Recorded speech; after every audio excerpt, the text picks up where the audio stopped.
हम में से कई लोगों को इलेक्शन के बेसिक चीज़ों की, जो कि एक वोटर को पता होनी चाहिए, उनकी पूरी जानकारी नहीं है। आज हम इन्हीं चीज़ों को डिस्कस करेंगे जो कि एक एलिजिबल वोटर को वोट देने से पहले ज़रूर पता होनी चाहिए। जैसे जिस इलेक्शन में हम वोट देने जा रहे हैं उसका प्रोसेस क्या है। इलेक्शन प्रोसेस को जानने से पहले हम बेसिकली समझ लेते हैं गवर्नमेंट ऑफ इंडिया के स्ट्रक्चर के बारे में। तो इंडियन कॉन्स्टिट्यूशन यानी भारत का संविधान फेडरल सिस्टम को फॉलो करता है। फेडरल सिस्टम के अकॉर्डिंग इंडिया में दो टाइप की गवर्नमेंट होती है, central government and state government. पहले बात करते हैं सेंट्रल गवर्नमेंट की। इंडियन पार्लियामेंट मतलब भारतीय संसद। Parliament of India is supreme legislative body of republic of India. मतलब parliament of India two houses से मिलकर बनता है, Rajya Sabha upper house and Lok Sabha lower house. Parliament अपने इन दो हाउसेज की मदद से लॉ यानी कानून बनाता है और लॉज पार्लियामेंट से पास होने के बाद प्रेसिडेंट के द्वारा उसको पूरे देश में लागू कर दिया जाता है।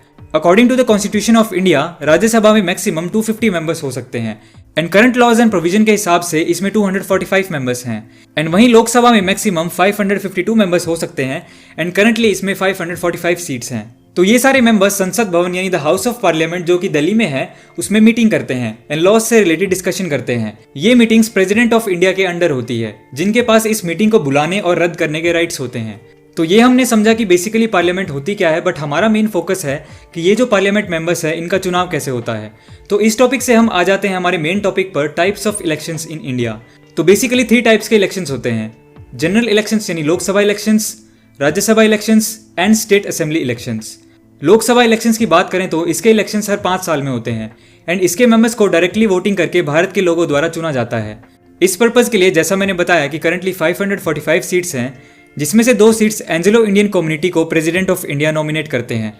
तो बची सिर्फ 543 सीट्स जिनके लिए वोटिंग होती है। तो इन सीट्स को हर एक स्टेट को अलग अलग एरिया में डिवाइड करके नंबर ऑफ सीट्स एलोकेट कर दी जाती हैं एंड हर एक स्टेट की लोकसभा सीट्स फिक्स्ड होती हैं जो कि पॉपुलेशन के अकॉर्डिंग डिवाइड की गई हैं।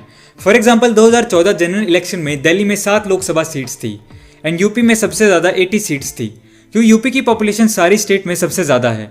अब इन सब सीट्स के अकॉर्डिंग हर एक एरिया से उस सीट के लिए कैंडिडेट्स खड़े होते हैं जो कि अलग अलग पार्टी को रिप्रेजेंट करते हैं। वोटिंग होने के बाद जो भी पार्टी 50% से ज़्यादा सीट्स जीत जाती है उस पार्टी की सरकार बन जाती है। मतलब 543 सीट्स में से एक पार्टी को मेजॉरिटी यानी बहुमत से जीतने के लिए 50% से ज़्यादा सीट्स चाहिए होती हैं, जो कि होती है 272। फॉर एग्जाम्पल 2014 में बीजेपी ने लोकसभा में 282 सीट्स जीती थी एंड एनडीए से मिलकर टोटल 363 सीट्स, जिससे उनकी पार्टी जीत गई थी। उसके बाद जो विनिंग पार्टी का लीडर होता है वो प्राइम मिनिस्टर अपॉइंट कर दिया जाता है। ये लोकसभा मेंबर्स जो मेजॉरिटी में हैं वो वोटिंग करके प्राइम मिनिस्टर सिलेक्ट करते हैं। यानी राज्यसभा का इलेक्शन सिस्टम लोकसभा से बिल्कुल डिफरेंट होता है, क्योंकि जैसे लोकसभा के मेंबर्स को डायरेक्टली वोटिंग करके इलेक्ट किया जाता है, राज्यसभा के मेंबर्स को इनडायरेक्टली पब्लिक इलेक्ट करती है, जिसमें एमएलएज वोट करके राज्यसभा के मेंबर्स को चूज करते हैं। राज्यसभा में 250 मेंबर्स होते हैं, जिसमें से 238 मेंबर्स को अलग अलग स्टेट्स एंड यूनियन टेरिटरीज के एमएलएज इलेक्ट करते हैं और बाकी 12 मेंबर्स को प्रेसिडेंट ऑफ इंडिया अपॉइंट करते हैं। कंडीशन ये है कि इन 12 लोगों को आर्ट्स, साइंस, लिटरेचर या सोशल सर्विस में स्पेशल नॉलेज एंड एक्सपीरियंस होना चाहिए।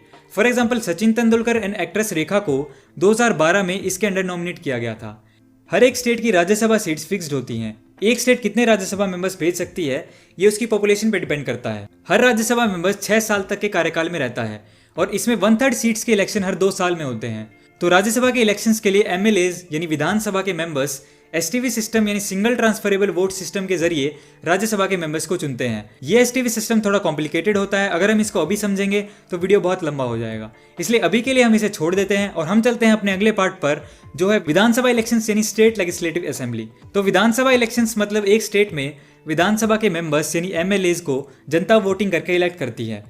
लोकसभा की तरह हर एक स्टेट की विधानसभा सीट्स भी फिक्स्ड होती हैं। अलग अलग पार्टीज के कैंडिडेट्स एक पर्टिकुलर स्टेट के अलग अलग एरियाज में इन एमएलएज की सीट्स के लिए चुनाव लड़ते हैं। इसके इलेक्शंस भी लोकसभा की तरह हर 5 साल में होते हैं, बस डिफरेंस ये है कि इसमें अलग अलग स्टेट्स के इलेक्शंस अलग अलग टाइम पर होते हैं। फॉर एग्जाम्पल अभी रिसेंटली सिर्फ छत्तीसगढ़, मध्य प्रदेश, मिजोरम, राजस्थान एंड तेलंगाना के विधानसभा इलेक्शंस हुए थे। ऐसे ही अलग अलग टाइम पर हर एक स्टेट के 5 साल के टाइम पीरियड के अंदर विधानसभा इलेक्शंस होते रहते हैं। तो सिंपली इलेक्शन के बाद जो भी पार्टी 50% से ज़्यादा सीट जीत जाती है उनकी पार्टी मेजॉरिटी यानी बहुमत से जीत जाती है और उस स्टेट में उनकी सरकार बन जाती है और मेजॉरिटी में इलेक्टेड एमएलएज अपने लीडर को as a chief minister of the state choose करते हैं। यहाँ पे एक क्वेश्चन है कि अगर कोई भी पार्टी 50% से ज़्यादा वोट नहीं जीते तो क्या होगा।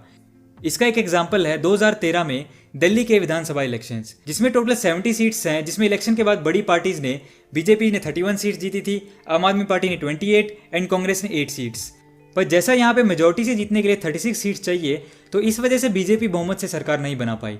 तो यहाँ पे क्या होता है, पहली प्रेफरेंस होती है कि जिस पार्टी के पास सबसे ज़्यादा सीट्स हैं वो किसी दूसरी पार्टी के साथ अलायंस यानी गठबंधन करके सरकार बना सकते हैं।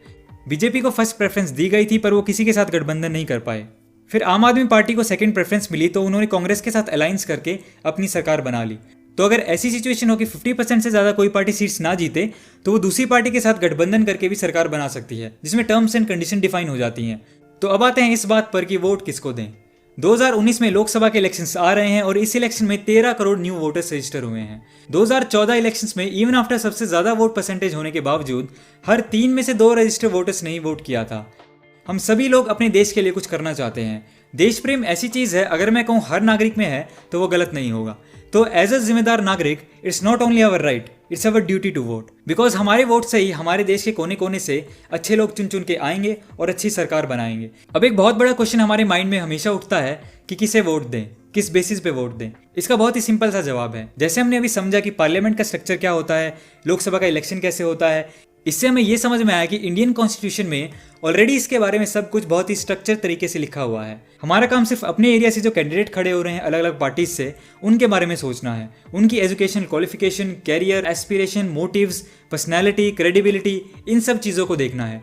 बिकॉज अगर हमें अपने एरिया में काम करवाना है तो अल्टीमेटली हमारे एरिया का एमपी ही उस चीज़ को एड्रेस करेगा और इम्प्लीमेंट करेगा। इसी तरीके से हम अपने अपने एरिया से बेस्ट पर्सन को चुनेंगे तो ऑटोमेटिकली लोकसभा में मोस्टली बेटर लोग पहुंचेंगे और बेस्ट पॉसिबल सरकार बनाएंगे। तो आखिर में वीडियो को एंड करते हुए मैं आपसे प्रॉमिस करता हुआ जाऊंगा कि इस बार लोकसभा के चुनाव में मैं अपनी इंडियन सिटीजन होने की ड्यूटी जरूर निभाऊंगा।